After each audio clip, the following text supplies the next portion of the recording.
In 2025, British basketball collapsed. Again. The SLB organisation is suing the BBF. Yep.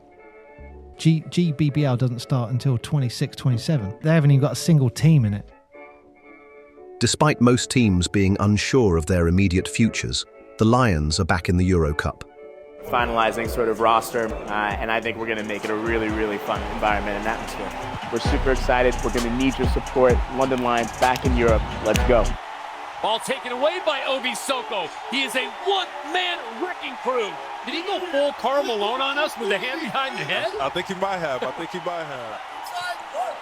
Basketball gets no money from UK sports Olympic funding pot. Where with no investment, there can be no success. So it's a vicious cycle. Watching the basketball, I just feel like I could be like one of them one day. So it inspires me to be better. The action is... Oh, Johnny's wide open. Now Prince is wide open. In schools, in parks, on concrete courts across cities and towns, basketball remains alive.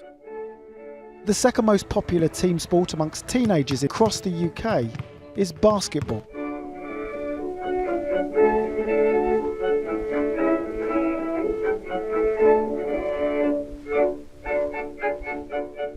Team GB also offers hope, having defiantly resurfaced from obscurity to compete in this summer's EuroBasket.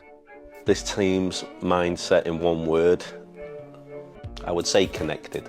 And I think connected probably embodies toughness, togetherness, resilience. This group is really dogged, that they don't know when to beat, that they don't have an off switch, they don't give up, they fight for each other, that there's a genuine, pure joy from playing with each other and competing with each other. But I think the word that probably brings all of that together in perfect synergy is our connectivity. So I think this group is exceptionally connected, and it's a privilege to be able to lead them.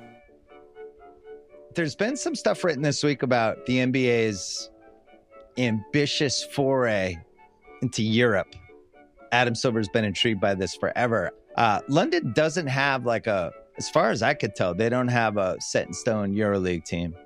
The London Lions is the best one. They're a little independent. They're owned by Tessenat, I think it's called, tech company. But you could have the London Soccer, one of the Tottenham, Arsenal, Chelsea, any of those, buy one of those teams and launch their own, or who knows.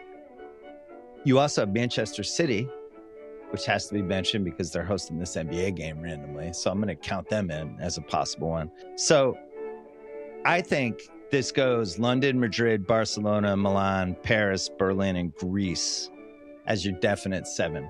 Maybe you could add Tony Parker's French team. That's that ASVO. He's the president of it. You could add the Istanbul team. You could add Manchester City. All of a sudden, I'm at 10. Maybe there's an Israel team down the road. Maybe there's a third Spain team. Who knows? But they could take this right away. Adam Silver hopes to add 2 UK teams to his NBA Europe League. Where will British basketball go from here? There seems to be a great tendency to forget or to lose respect for the past. Only with a thorough knowledge of the past can the present and future be mapped wisely.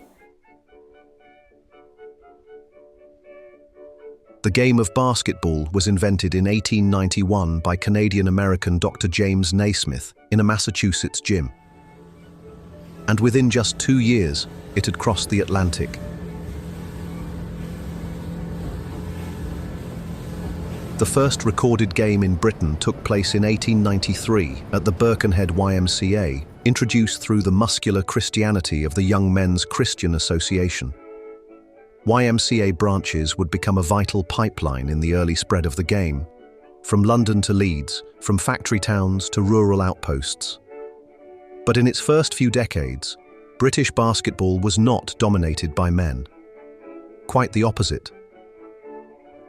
To raise the race, women must match men in strength and vigor. A strong empire demands strong mothers, strong workers, and strong minds, none of which can be built without strong bodies. I try to train my girls to help raise their own sex, and so to accelerate the progress of the race. For unless the women are strong, healthy, pure, and true, how can the race progress? Madame Martina Bergman Österberg, a Swedish-born revolutionary in women's physical education, introduced basketball to her female students at the Dartford College of Physical Education sometime between 1893 and 1895. Dartford became a cradle for the early women's game. Some of the finest sportsmanship has been exhibited in women's basketball games. They never had the chance to do that sort of thing or get in the line of sportsmanship. I felt if basketball did nothing else than relieve womankind from that condition, it was well worth putting into existence. Bergman Österberg students would go on to form the Ling Association and reshape the sport for their own purposes. Under their guidance, basketball morphed. And eventually, something entirely new emerged. Netball became a schoolyard staple, a women's sporting institution. Meanwhile, the original version of basketball languished in the shadows, seen by many as a game for women, and therefore not to be taken seriously by British men.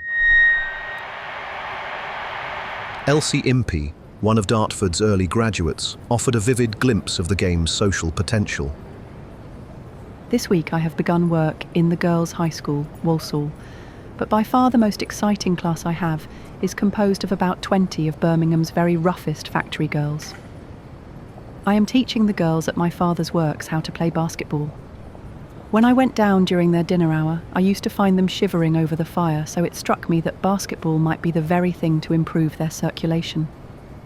Our efforts were vain until we asked some of the boys, who stood round, looking on with interest and giving advice gratis in a very superior way, to join us.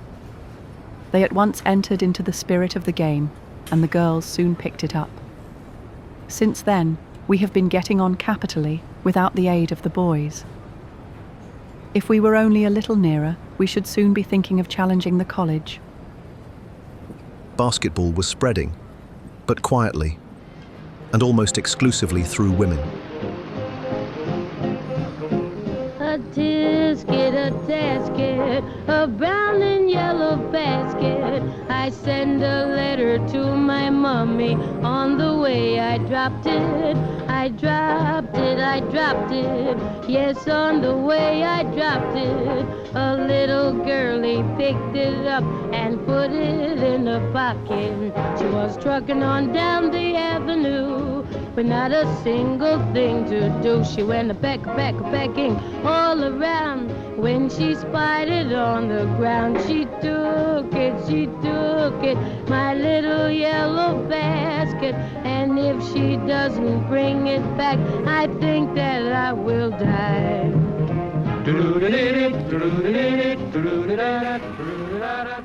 In 1936, the Amateur Basketball Association, ABBA, was formed. A national championship was launched. For the first time, the men's game began to develop genuine structure. The Hoylake YMCA beat London Polytechnic in that inaugural final, winning 32-21 in Birmingham. Don't confuse basketball with the girls' game of netball. You have to be tough to play basketball. London will have basketball league matches this summer, during a 6-week season. But you can learn all about the game before then at the Queen's Club, West Kensington. On Monday nights between 8 and 10, the Amateur Basketball Association are giving exhibition matches and coaching new players free. Daily Express, the 30th of January 1939. Oh, why was I so careless with that basket of mine? That itty bitty basket was the joy of mine. Basket, I lost my yellow basket. Won't someone help me find my basket and make me happy again? Was it red? No. The growth was visible. Hoylake YMCA returned to the final and beat the Latter-day Saints in a game so momentous it became the first basketball match broadcast over radio. Little yellow basket. The same year, Hoylake travelled to Paris to compete internationally. The basketball season. This game in Britain is not very popular, but when you see two crack teams like this, it's a game worth watching. In April 1938, Catford Saints, a powerful South London team, won the national championship and the very next day played and beat Germany in what became the first international match held on British soil. Later that year, a composite England team with players from Birmingham, London, Rochdale and Manchester travelled to Berlin to compete in an international tournament. In 1939, Catford Saints once again carried the national banner, this time at the Liège Festival in Belgium. Their play impressed, but just as the British game was finding its footing on the international stage, the world fell apart again. This morning, the British ambassador in Berlin handed the German government a final note stating that unless we heard from them by 11 o'clock, that they were prepared at once to withdraw their troops from Poland, a state of war would exist between us. I have to tell you now that no such undertaking has been received, and that consequently this country is at war with Germany. World War II halted formal competition, but basketball did not disappear.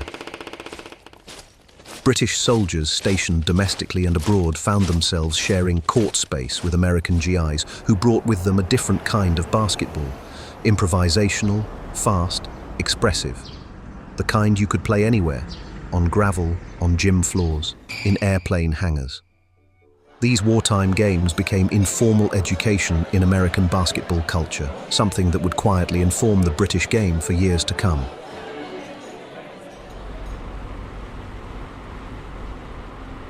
James Naismith was pleased to see the game had spread, but also perplexed by its gendered reception.